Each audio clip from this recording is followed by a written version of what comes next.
Diarmuid Keaney from Acoustics.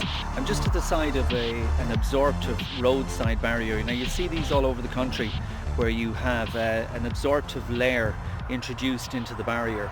Now I'm just at this particular site because I think it's interesting.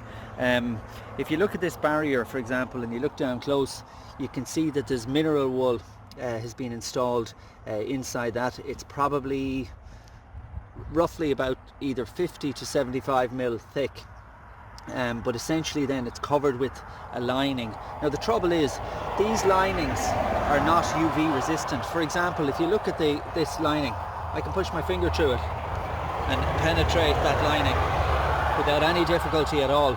So that lining has been UV damaged, and the trouble with that, of course, is now that the lining is there obviously as a rain barrier and to stop water entering into the absorptive lining.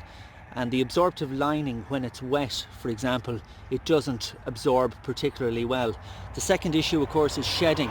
All of this absorptive lining is going to shed over time, and you'll end up with a scenario where this absorptive layer is just being sort of dissipated and lost.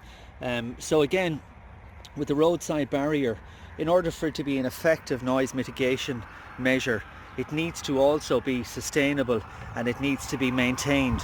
So it's an important element with roadside noise barriers, but as far as I'm concerned, that is absolutely unacceptable as a mitigation measure. I mean, when you think of the simplicity of how easy it is to damage it now because of rain or because of damage from the sun, UV damage, it has absolutely no resistance whatsoever to it. That is like crumbling and just will not last over time.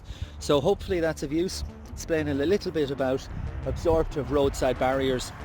Obviously you can have reflective barriers without the absorptive lining, but the reason they're in this particular project is because there's housing both sides of the road that need consideration. So I hope that's of use, and chat to you soon. Thank you.